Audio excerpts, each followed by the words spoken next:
Lá em preso, me dá o preso, por favor. A imagem que você está vendo é de um homem que é procurado por 30 golpes só agora. Olha lá como é que ele encara. Estelionatário é assim, estelionatário não pipoca, olha lá. E o que ele fazia? Ele oferecia produtos para as pessoas iam, compravam nele, ele dizia, tá ali, vou pegar. Quando ele ia pegar, ele saía por um fundo falso e desaparecia. Agora a polícia acabou encontrando. Chama-se Robson Oliveira, 30 anos, 30 estelionatos, só agora, põe no Cidade. Foram policiais da Delegacia da Central do Brasil que prenderam Robson de Oliveira Pereira, de 30 anos. O suspeito praticava golpes na região do comércio popular da Uruguaiana, no centro do Rio. Ele foi preso dentro de uma loja do Camelódromo. O suspeito oferecia produtos como celulares por preços bem abaixo do mercado. Quando recebia o dinheiro, ele dizia que ia buscar a mercadoria. Depois disso, desaparecia. Pelo menos 30 pessoas caíram no golpe. Robson ainda tem uma vasta lista criminal. São 15 passagens por diversos crimes.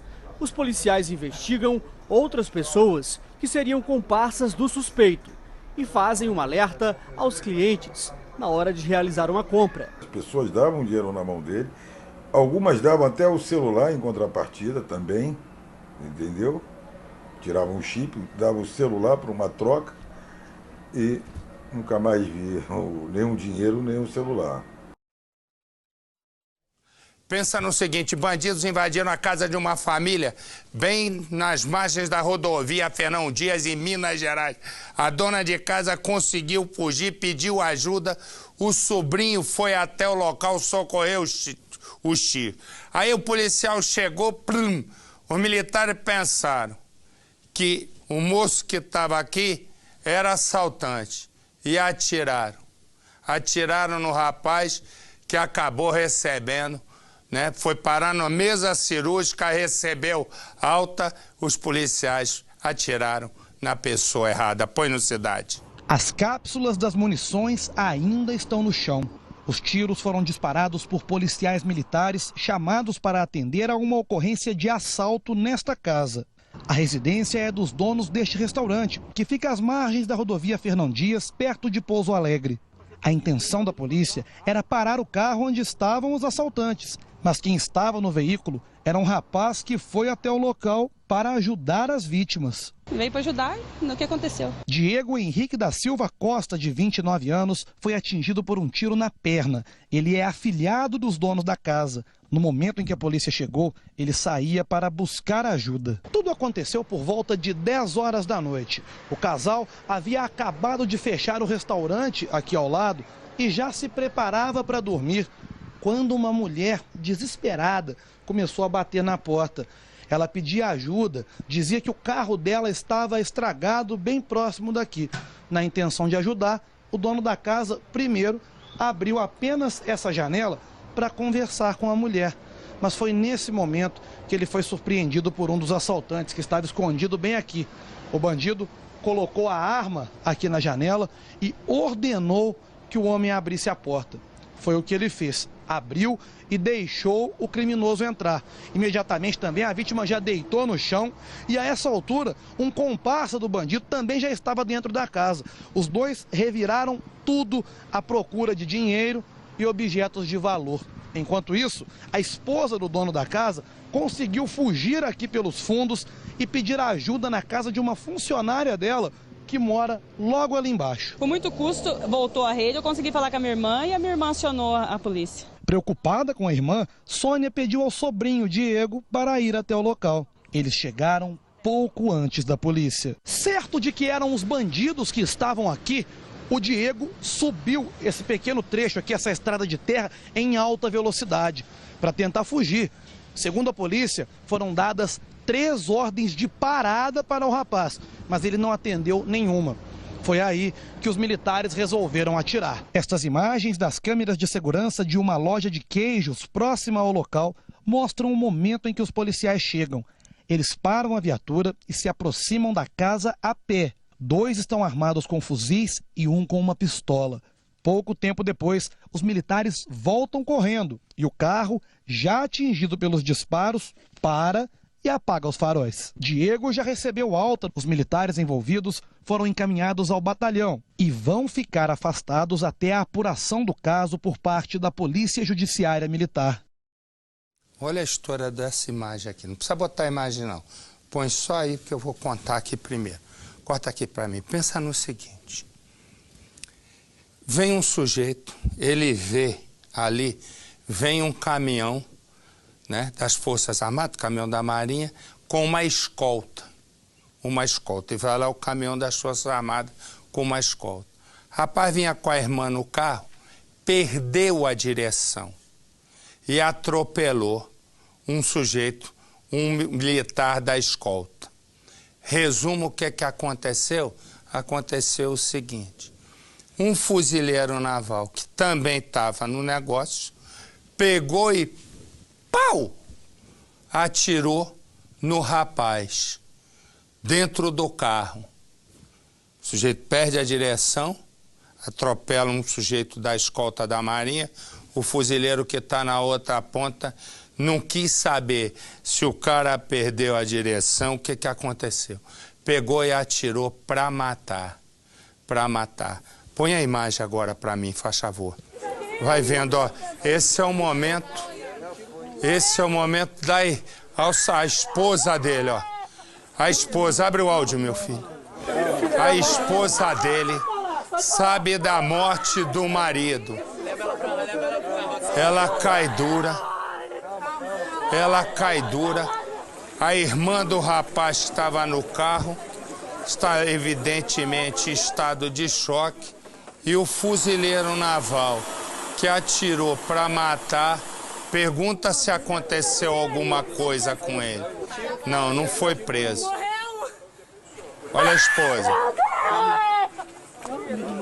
A esposa ao saber que o marido tinha sido atingido e morto. Põe no Cidade.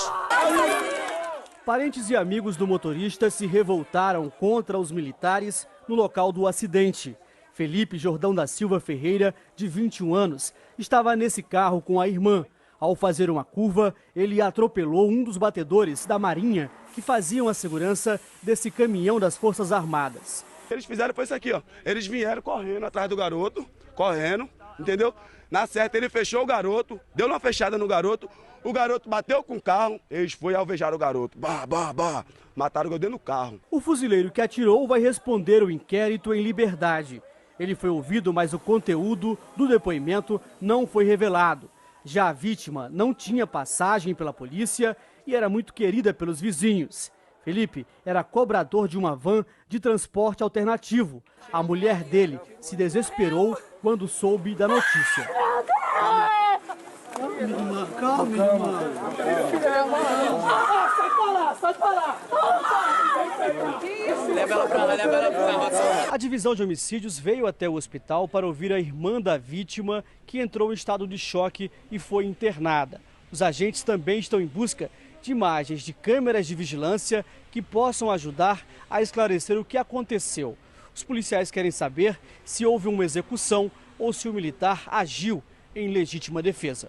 O militar atropelado foi socorrido e trazido para o mesmo hospital e teve apenas ferimentos leves. Quando deixou a unidade, a irmã do motorista baleado desabafou. Ele tentou fugir, alguma coisa? Não, ele não tentou fugir, não. Ele estava em alta velocidade, entendeu? Tava com um pouco de sono, queria parar, não queria atropelar o cara. Mas depois ele levou o tiro. Foi muito rápido. Pensa numa mulher separada há 4 anos e com uma certeza. A certeza que ela tem, filhos criados, é que ela nunca mais vai amar ninguém. Essa é a certeza absoluta que ela tem. Põe ali. Até que ela conhece Felipe. Ela conhece Felipe, entre os dois tem uma diferença de idade, e ela, 21 anos mais velha, se apaixona. E aquela paixão é arrebatadora. Ela acaba tendo uma casa só para o encontro dos dois. e aquela casa há de testemunhar uma história. Que história?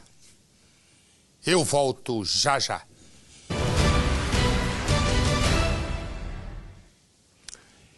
Ele se chama Gerson.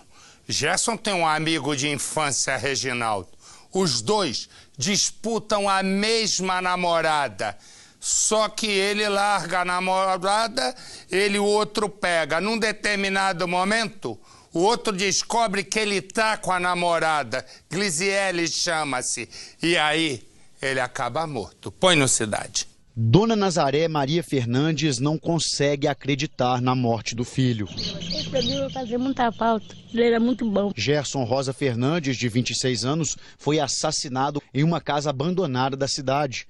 Há 3 meses, ele ficava com Glisiele Rosa Gomes, de 23 anos. O suspeito do crime é Reginaldo Custódio, de 24 anos, ex-namorado de Glisiele. Todos os envolvidos no assassinato já se conheciam. Eles cresceram no mesmo bairro.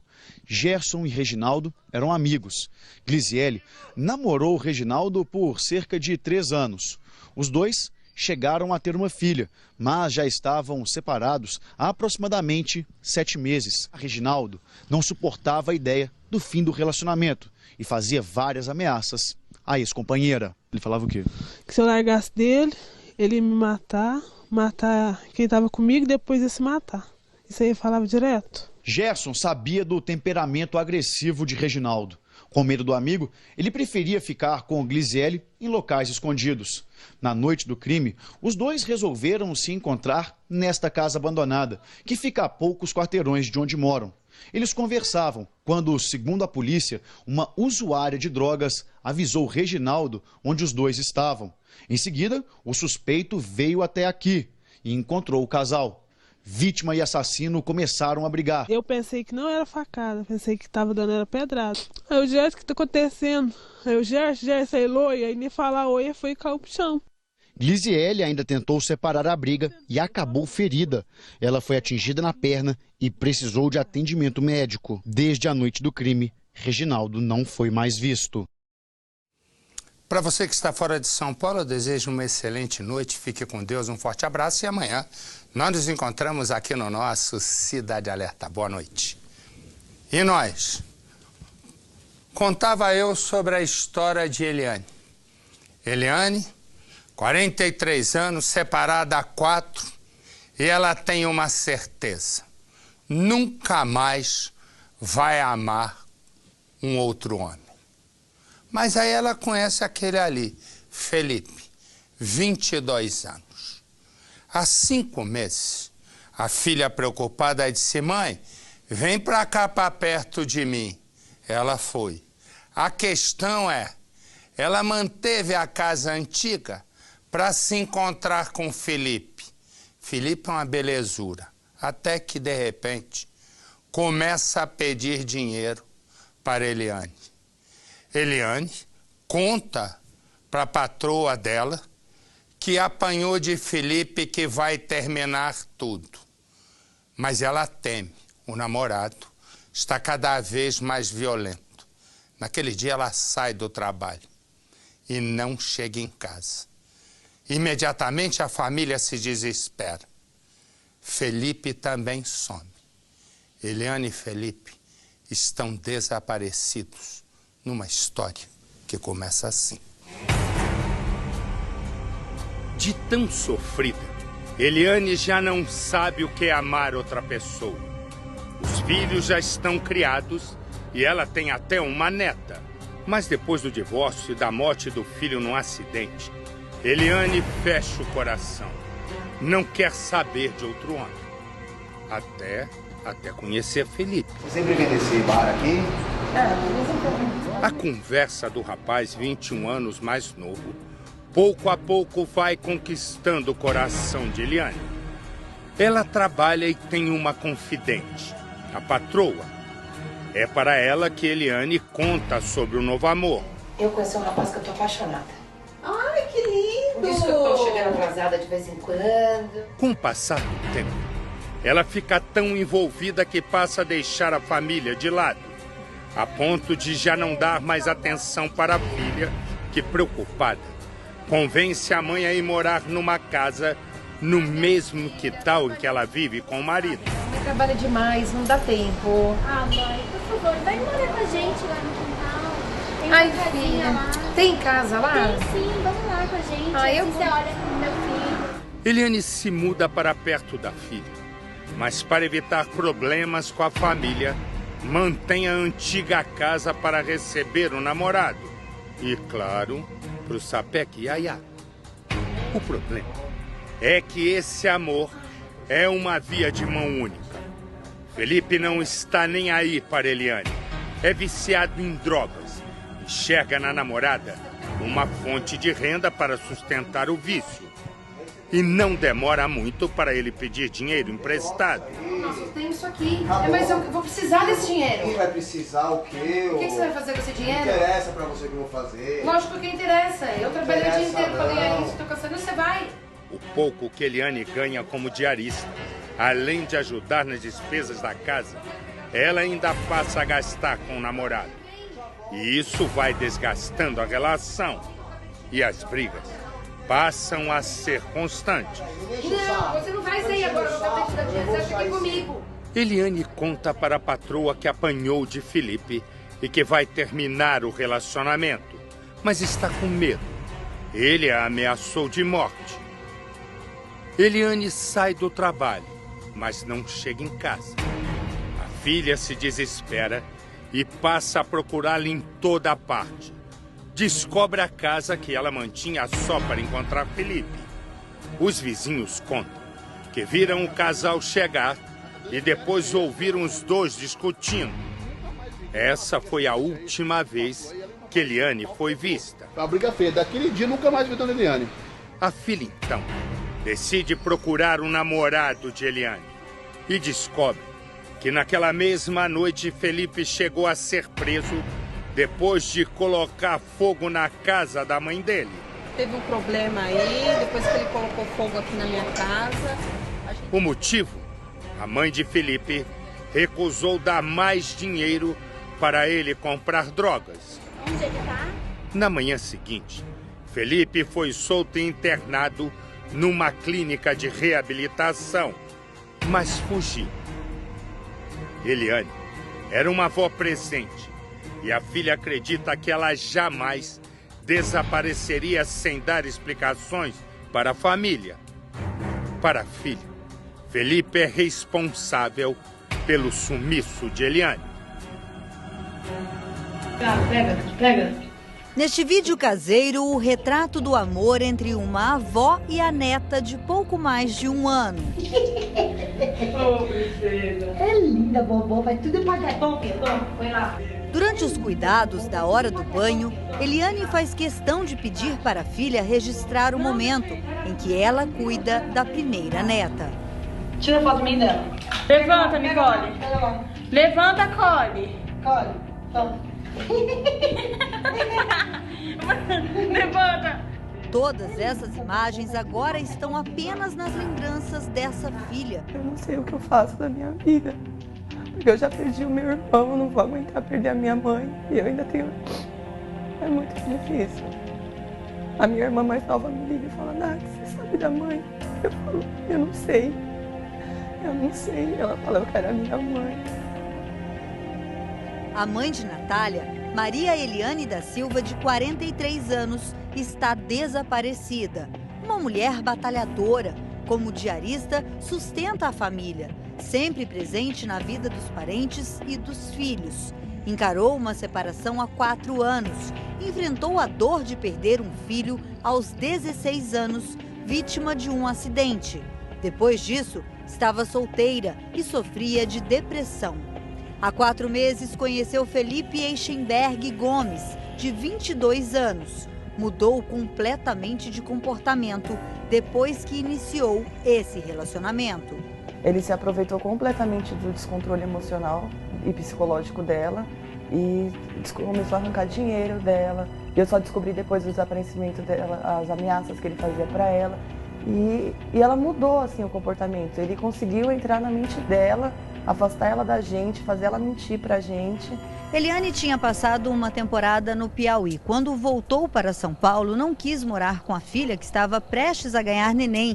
Ela acreditou que naquele momento, recém-casada, ela precisava deixar a filha ficar com a nova família. E veio então morar neste endereço, onde um irmão dela tinha cedido a casa para que Eliane morasse. Foi aqui, neste local, que ela começou a namorar com Felipe. E era também nesta casa que ela se encontrava com ele. De acordo com testemunhas, este foi o local que Eliane teria sido vista pela última vez antes de ter desaparecido.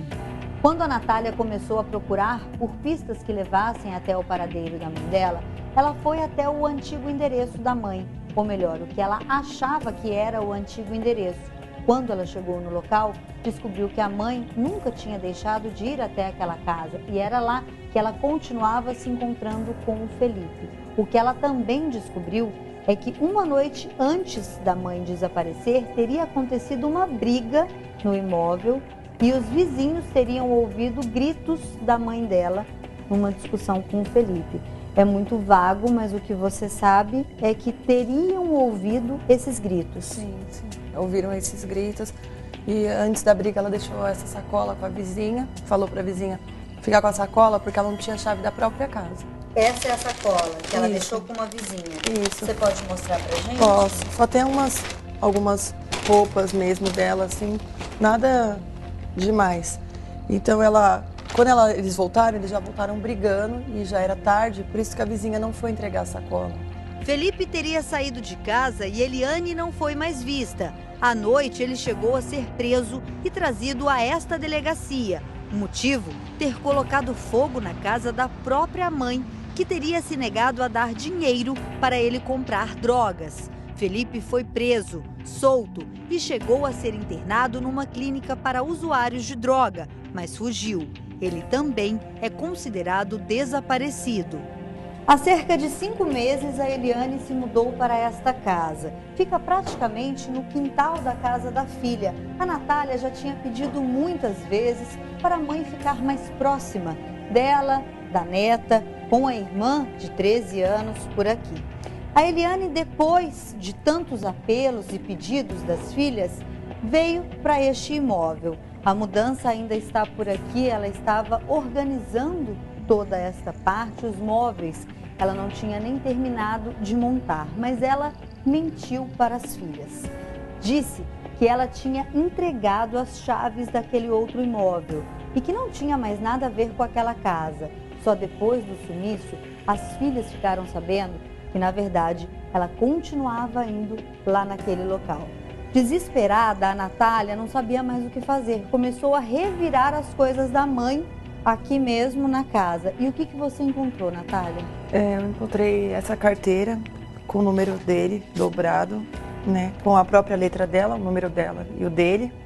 Encontrei documento dela, né? O número de telefone do Felipe, porque o Felipe nunca veio nessa casa. Aliás, a Natália pediu para a mãe trazer o Felipe aqui. Ela queria conhecer o Felipe, mas a mãe nunca quis apresentá-lo para a família.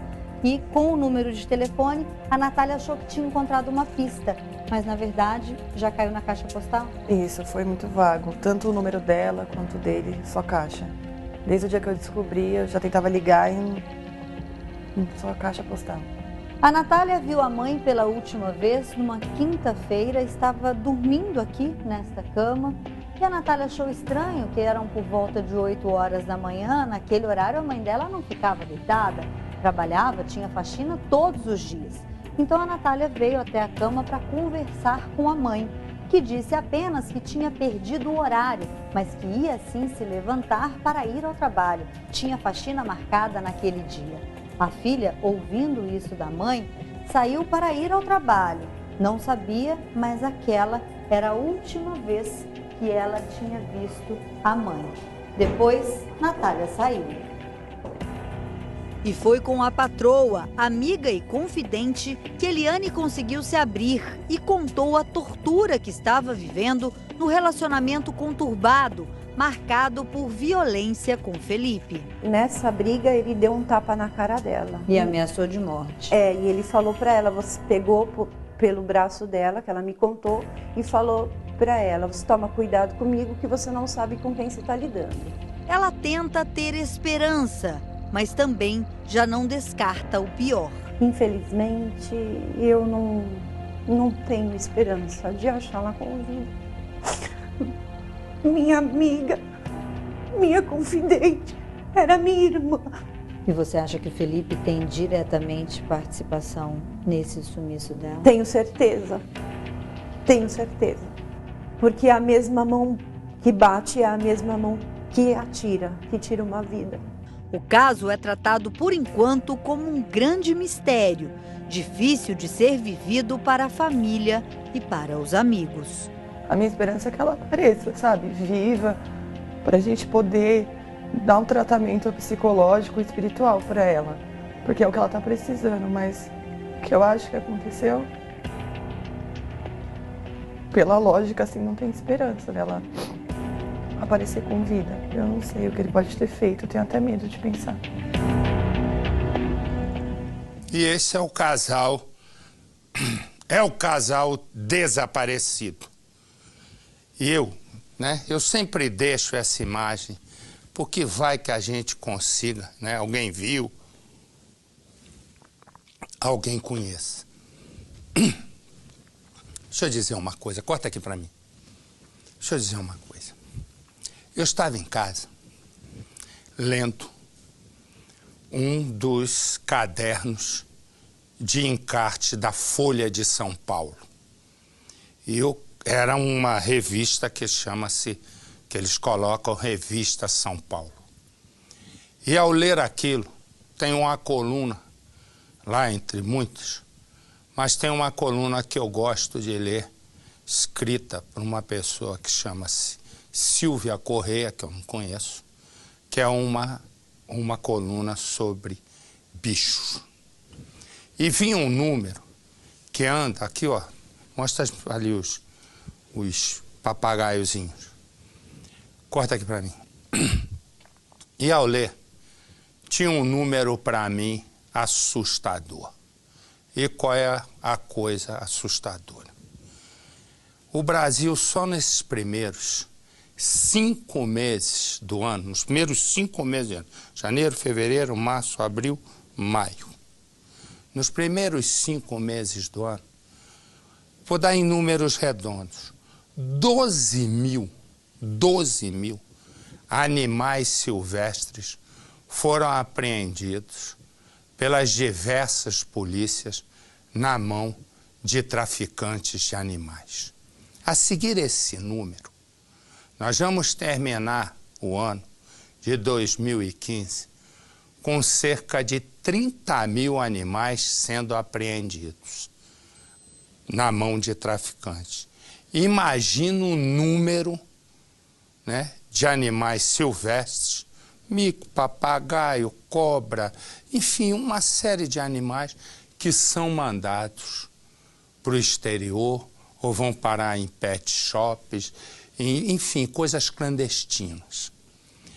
Eu aí fiquei me debruçando, e o número maior que já tinha no Brasil foi 2009, com cerca de quase 18 mil bichos. Quer dizer, nós vamos chegar a 30 mil animais silvestres. O número, segundo uma ONG, que movimenta esse comércio ilegal no Brasil, é de cair para trás. Chega a 3 bilhões e 500 milhões de reais. 3 bilhões e 500 milhões de reais. E aí, diante dessa barbaridade, eu perguntei ao pessoal da nossa reportagem especial, e eles têm uma reportagem, sobre a caçada criminosa a animais silvestres. Porque a gente não se dá conta quantos desses animais estão em extinção. Eu me lembro que fiz uma reportagem, no meu tempo ainda de Globo, que os passarinhos eram colocados em tubos de PVC e a média mais ou menos é, né, para cada 10, só um sobrevive. E aí eu disse, vamos mostrar a estupidez que é isso. Põe no Cidade. Essa chuva aí é chuva de verão, depois da manhã passa. Estamos perto de Eunápolis. Aí, ó. Prepara. Na BR-116, os olhos treinados dos agentes identificam homens com uma caixa na mão. É hora de correr.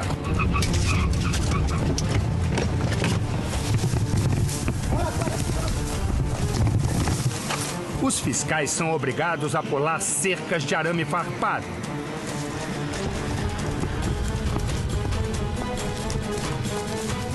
Vai pro aí.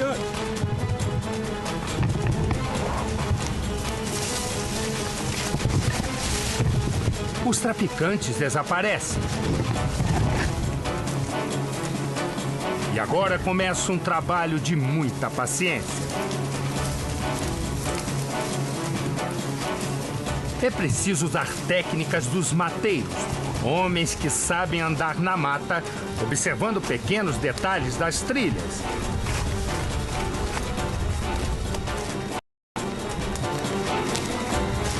Aquela parte de lá estava com teia de aranha, significa que ele não passou por aquela trilha.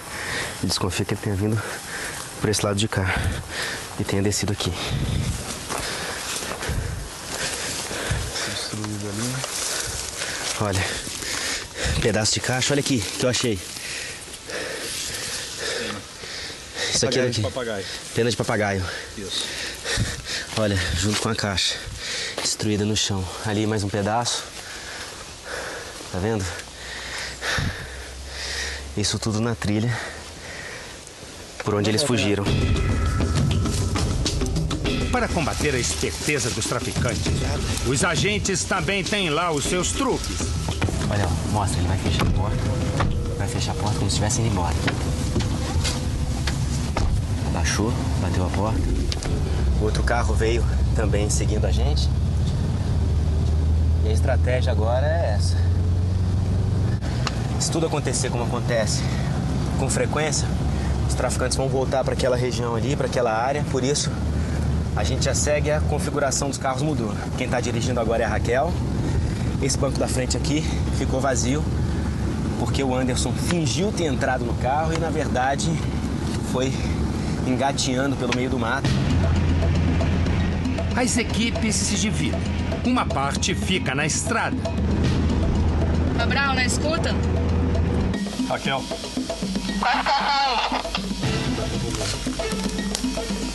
Aí alguma calma aqui no meio do mato. Aqui não passou. E o grupo, comandado por Cabral, continua vasculhando a mata. Os traficantes conseguiram fugir, mas o esforço não foi em vão.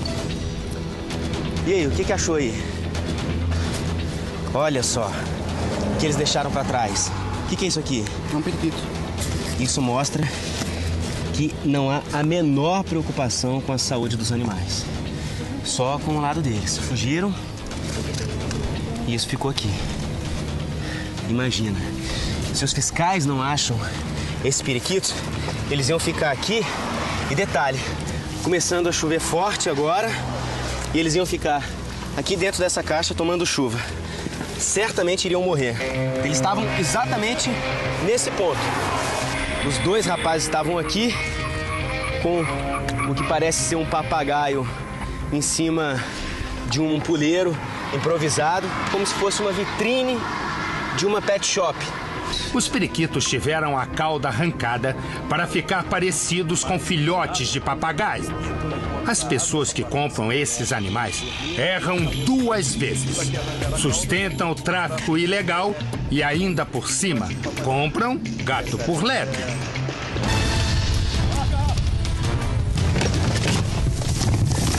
Vai pro aí. Quando esses homens chegam, pode apostar. Muita gente fica nervosa. Meu filho, mas eu sei, meu filho, mas eu não queria preso, não. E quando eles vão embora, o que fica é a destruição. Durante 20 dias, dia e noite, andamos no rastro de uma equipe do IBAMA. 6.400 quilômetros indo e voltando pelas rotas mais usadas pelos traficantes de animais, entre Canudos ao norte e Eunápolis ao sul da Bahia. Dividimos com eles até o quarto do hotel e um pouco da intimidade de cada um.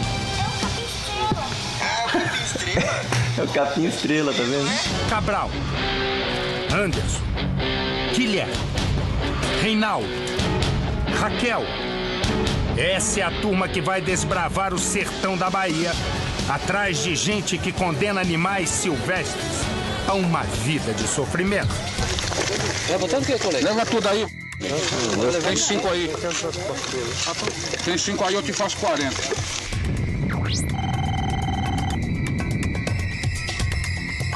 Estamos chegando a Bom Jesus da Lapa. Aqui vamos ter uma boa ideia do problema, ou melhor, uma má ideia. Nessa casa, os agentes do Ibama receberam a informação de que há passarinhos mantidos de forma ilegal. O papagaio chamado de Teca é o xodó da família. Esse daqui teve as asas cortadas e para não poder voar, olha, ele não tem a pena de trás, que é o que dá estabilidade na hora do voo. Por isso ele, nesse caso, segundo a família, ele fica com um pouco mais de liberdade porque pode andar pela casa, mas só andar. Você não fica com pena não de ver ele aqui dentro da gaiola, sem poder voar, com a asa cortada?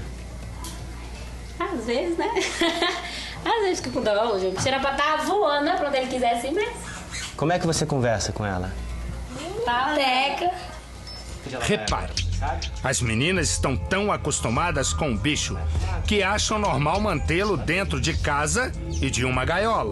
Você acha que o lugar dela é aqui na gaiola ou é no mato?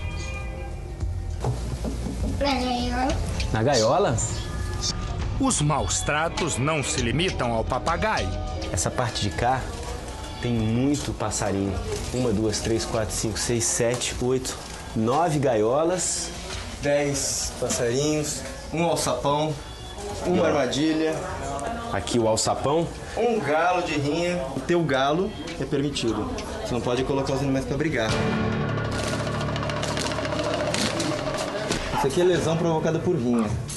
Tá vendo? O que acontece? Ele corta as barbelas, ele corta a crista do animal para que na briga não tenha lugar para pegar e para poder machucar ele. A dona de casa concorda em entregar os passarinhos, mas não abre mão de Teca, a quem ela deu o mesmo nome da filha. Ou seja, considera o animal parte da família. Ele pode levar os outros, mas meu louro não. Meu louro não. Tem quanto tempo esse louro na casa da senhora? Ah, tá com 6 meses que eu comprei ele. A senhora comprou por quanto? Eu comprei por 150. E a senhora tá chorando por quê? Porque vocês querem levar meu louro? Os outros você pode levar, que é do menino, mas meu louro não. Os donos do galo negam que utilizem o animal para a rinha. Você usa em rinha esse galo? Não. Mas o galo tá machucado por causa... Porque lá tem outros galos. Porque lá tem outros galos. O rio e não dorme no terreno da gente. Aí nós puxamos... Quando os fiscais falam em multa, quem está acostumado a prender passarinho reage com gargalhada. É como se a lei fosse uma tremenda papagaiada. 6 albugulares, 3 nigricoles, uma aratinga cactorum, total 15 animais. Por cada pássaro, o Ibama aplica uma multa de R$500. A soma da fatura mostra que manter animais silvestres pode acabar num grande prejuízo. A multa no total aqui deu R$17.500. Pagar com quê? Isso é multa de madeireiro, não é de criador de passarinho, não. O recolhimento dos pássaros vira uma comoção. Os vizinhos vêm acompanhar o drama. Na porta da casa, começa a se formar uma multidão de curiosos. E agora os agentes precisam ser rápidos para evitar qualquer tipo de confusão. Lá dentro, a dona do papagaio se desespera. Eu podia levar tudo, é com meu papagaio. A equipe se prepara para deixar o local. Mas Dona Maria não está pronta ainda para dizer adeus a Teca. E faz um último desabafo. Vocês vão levar meu papagaio. Eu compro comida todo dia eu compro leite de leite, eu compro leite pra dar eles. E vocês vão levar meu papagaio. Eu faço Miguel de Vitamem, de manhã eu dou café de manhã todo dia aqui, os meus vizinhos acordam, boto ele aqui na calçada, fico com ele aqui e faço Miguel pra dar ele, dou café pra ele todo dia. E vocês vão levar meu papagaio, eu vou comprar outro. Eu vou comprar outro e vou botar o mesmo nome. A mulher diz que vai comprar um outro papagaio. Os agentes não vão esquecer da promessa ou da ameaça. Eu vou comprar outro e vou botar o mesmo nome. Não que meu papagaio chama sério, não que minha filha. A viagem segue noite adentro. Pelas normas do IBAMA, os pássaros nunca podem ser soltos no local onde foram apreendidos. É para evitar que sejam recapturados. A missão agora vai ser bem mais agradável. Encontrar uma área para soltar os animais.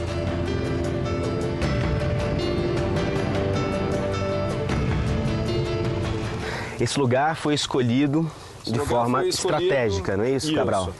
Tá um local que, apesar de ter casas próximas, mas não são tão perto assim desse local. A gente viu que as casas não têm gaiolas penduradas, coisas assim, então dá um indício de que é uma região que as pessoas não estão capturando os animais. Um a um, os pássaros vão saindo das gaiolas. E não demoram para encontrar a casa nova, ou ao menos um abrigo provisório, mas ao ar livre.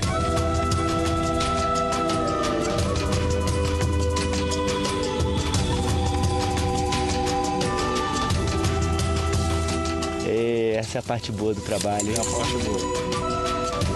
Olha onde foi parar. Esses dois estavam juntos aqui. Estamos juntos, vamos continuar juntos. Depois da soltura, no final do expediente, os agentes têm um trabalho que cumprem sempre com prazer.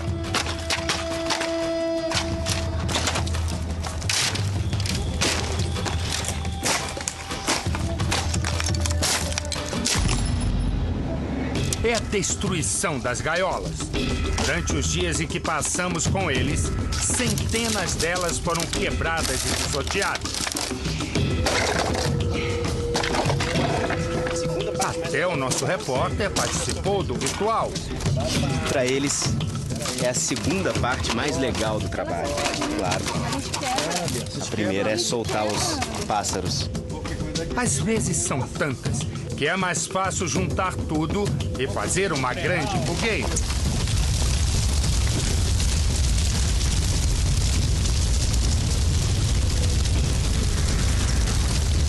Roberto Cabral, o chefe da operação, não esconde o prazer, mas critica a lei brasileira que, segundo ele, é permissiva demais com os traficantes de animais.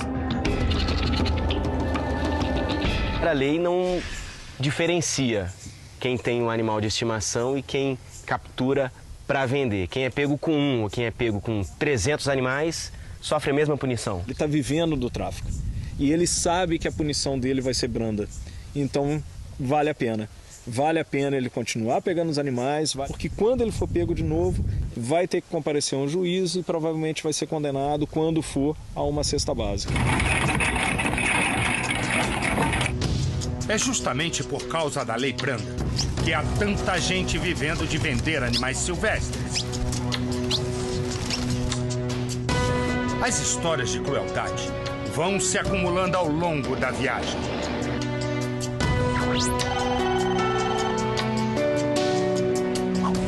Em Feira de Santana, a equipe se depara com uma situação de extrema crueldade.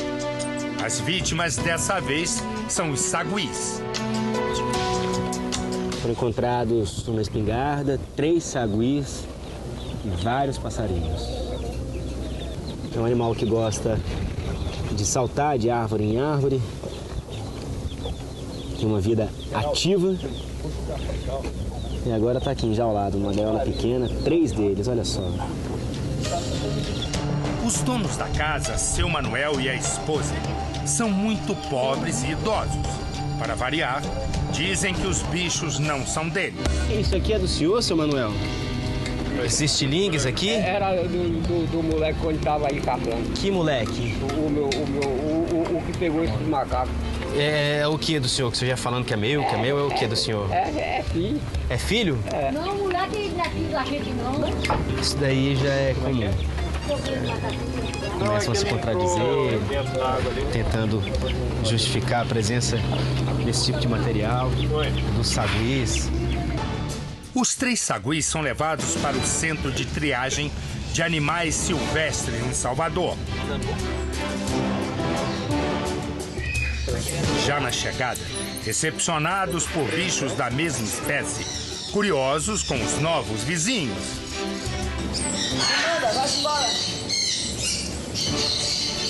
Aqui, eles vão ser avaliados por veterinários. E se tudo der certo, poderão um dia voltar para o lugar de onde nunca deveriam ter saído, a natureza.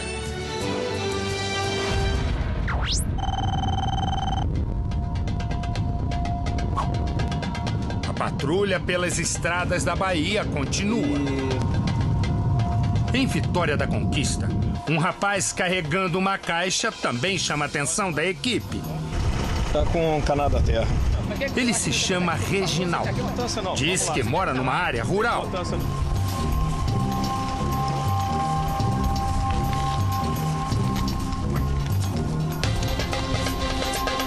Foi descoberta uma mentira aqui. Ele disse que morava nesse terreno. E aquela moça que tá vindo já falou que não. Que ele não mora aqui, que ele mora na casa perto da ponte. Exatamente onde ele foi pego. Segundo os fiscais, Reginaldo usa uma velha tática. Leva os agentes para o local errado. E com isso dá tempo de que alguém avise a família sobre a presença do Ibama na região.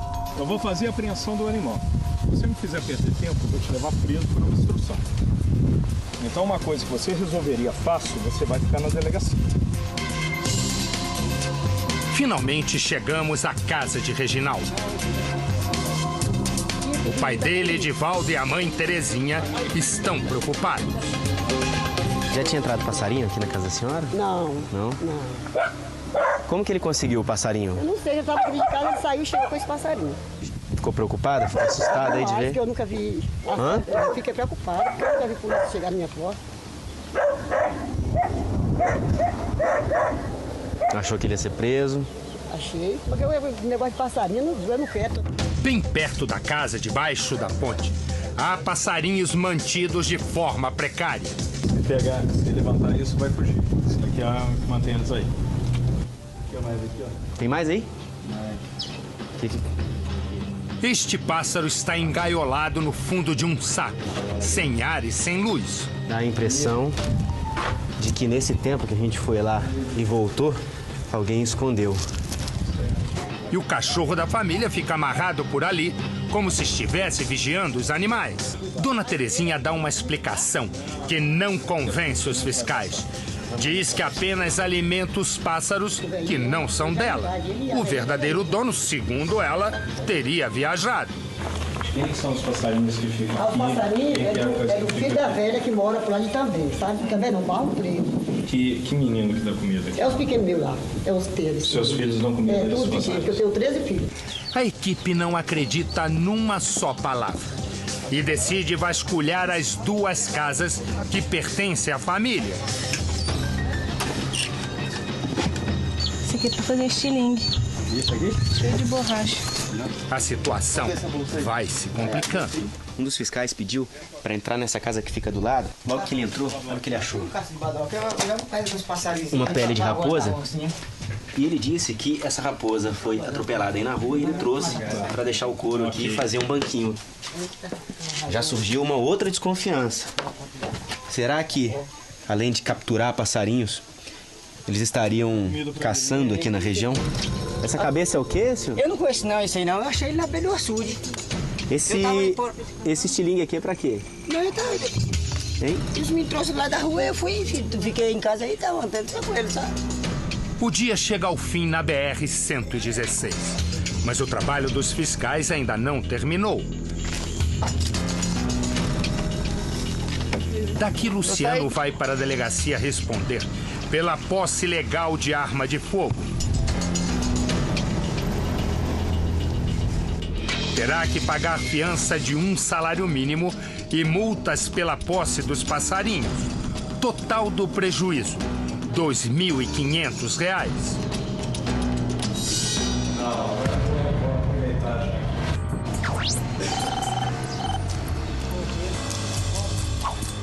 Dessa casa, os fiscais levam dezenas de pássaros e um papagaio. Um canário comove toda a equipe. Está entre a vida e a morte. Esse daqui já tá morrendo, olha só. Começa agora uma corrida contra o tempo para salvar a vida do passarinho.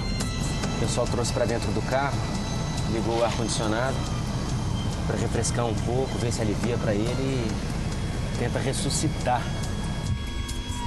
O esforço continua. O Guilherme pegou um pouquinho disso. Olha, ele pegou um pouquinho de sal, colocou aqui na água, fez uma espécie de soro caseiro. E agora ele tá dando ali direto no bico. Mais ou menos assim, ó. Pra ver se ele bebe, se ele se reidrata. Infelizmente, dessa vez, foi tarde demais.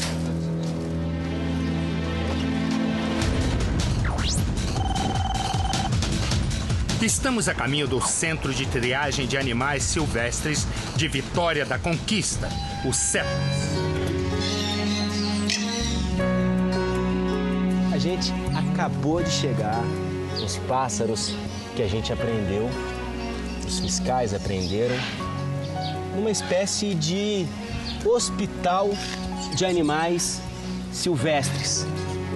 Ali dentro, os pássaros vão ser tratados para, quem sabe, um dia poderem voltar para a natureza. Esse vai ser também o novo lar de Teca, o papagaio resgatado no início da operação. O sexo do bicho, na verdade, ainda precisa ser determinado. Ela ou ele vai fazer companhia a saguis, araras, tamanduás, veados, pequenos e grandes animais, alguns muito assustados, resultado de maus tratos, atropelamentos ou mesmo contato com a fiação elétrica que passa próxima às florestas. Aves com patas engessadas, filhotes de gavião e de felinos alimentados com seringas. É um trabalho meticuloso que exige muita dedicação. Em 20 dias de operação, o IBAMA aplicou multas de cerca de R$415 mil. 556 animais de 39 espécies diferentes foram apreendidos. 3 pássaros não resistiram e morreram. 19 animais foram para os centros de recuperação em Vitória da Conquista e Salvador. 534 foram devolvidos à natureza.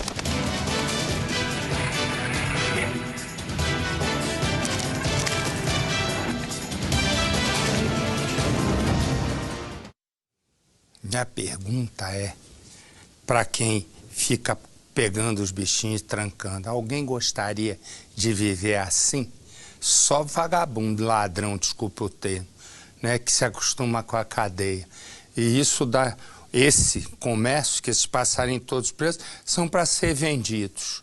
Esses passarinhos, animais todos silvestres, o Brasil, segundo um cálculo de uma ONG, comércio ilegal dá 3 bilhões e 500 milhões por ano. Põe a imagem dela, por favor. Ela se chama Jéssica. Jéssica. Ela tem vários fãs na internet. Ela posa para revistas masculinas, ela posou para Playboy, mas ela não é uma garota de programa. Ela faz no artístico e é modelo. Um cantor de rap, Natan, se apaixona por Jéssica. Ela pensa que é mais um fã. Os dois acabam criando uma relação pela internet. Daí vem o namoro, daí o casamento, daí um filho, daí vem uma tragédia de uma história que começa assim. Quando Natan assiste aos vídeos de Jéssica na internet, ele só pensa numa coisa: quer a qualquer custo um sapeque iaiá com a modelo. Jéssica já é famosa. Ela acumula concursos de beleza e é capa de revistas masculinas. Natan, que ganha a vida cantando rap, dá um jeito e consegue o contato de Jéssica. A modelo é atenciosa, porque para ela até então, o rapaz é apenas um fã. Mas com o tempo, Natan deixa bem claro que ele é mais do que um fã. Já está obcecado pela garota.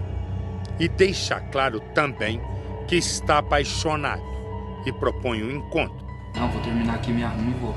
O problema é que Natan mora em São Paulo e Jéssica no Rio Grande do Sul.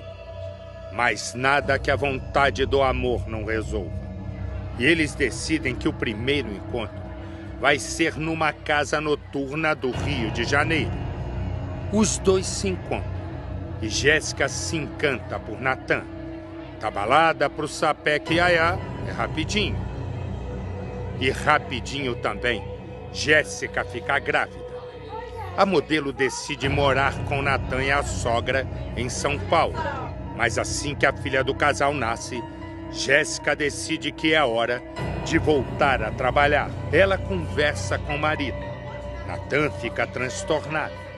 A situação piora quando Jéssica começa a desconfiar dos vídeos que Natan insiste em fazer dos sapecas e iaiá. Ela tem certeza de que ele vende as imagens para os amigos. Tá colocando vídeo seu na internet? Você é louca? Você é louca? Não, para, me solta. Jéssica perde o controle. O casal briga feio. Ela então decide largá-lo e voltar para o Rio Grande do Sul, até que ela recebe um convite para participar de um programa de TV em São Paulo.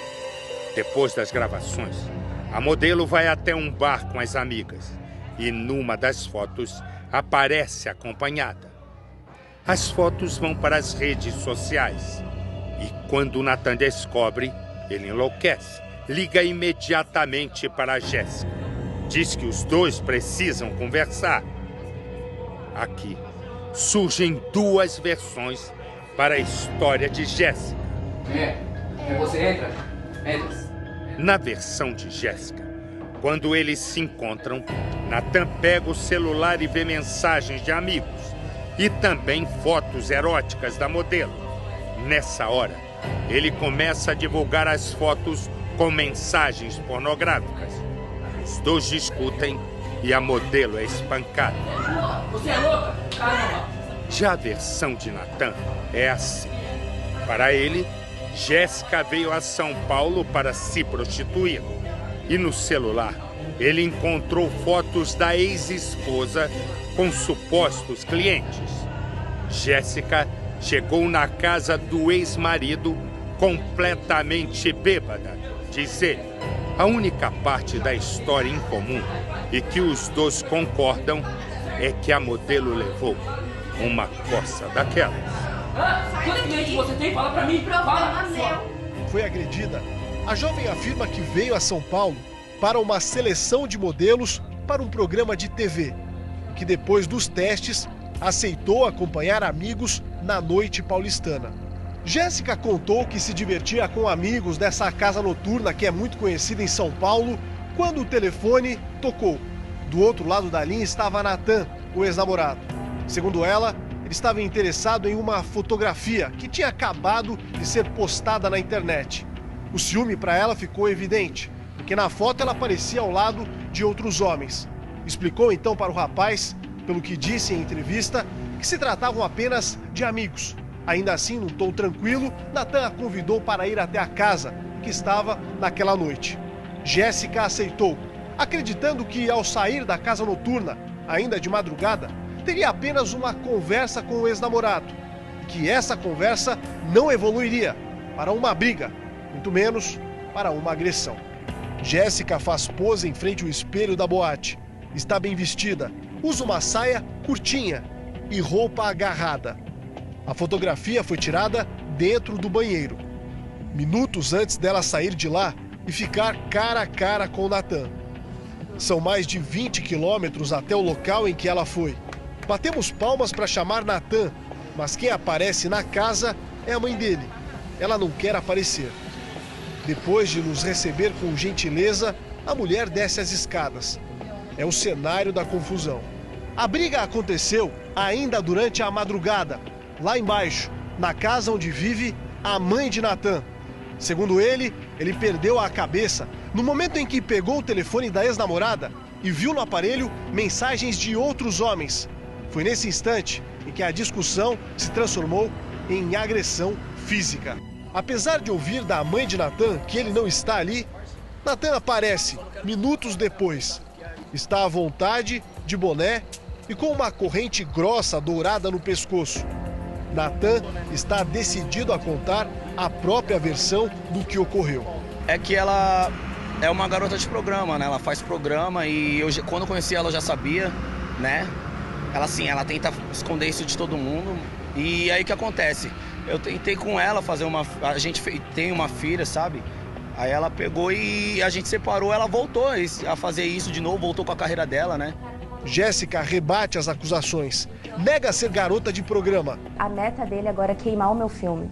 Queimar o meu filme para mim não conseguir trabalho, para as pessoas achar que eu sou uma garota de programa, para as pessoas achar que eu sou uma qualquer e eu não sou. Natan não foge do problema que se meteu. Pegou um táxi e falou, meu, tô indo na sua casa agora. Eu falei, meu, não vem, mano, os ânimos já estão alterados.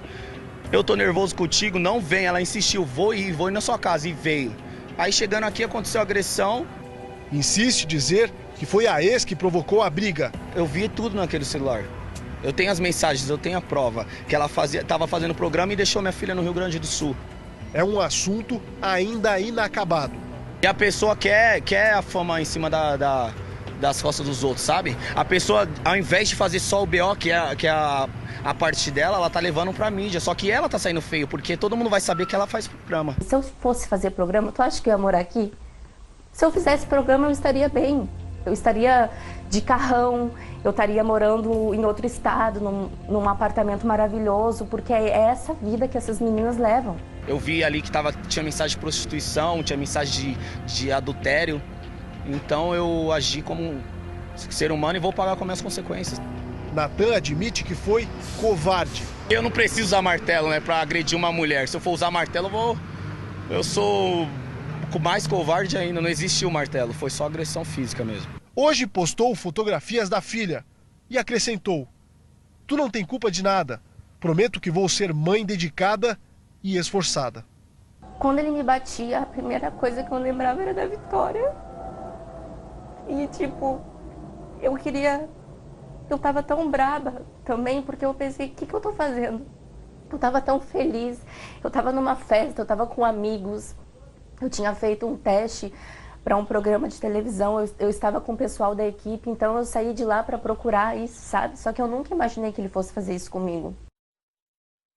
E o pior é que do jeito que ficou, parece que a garota é de programa, quando na verdade não é. Ele é que é um agressor que tem que ir pra cadeia. Ah, vamos terminar bem. Bem, põe aí. Põe lá o...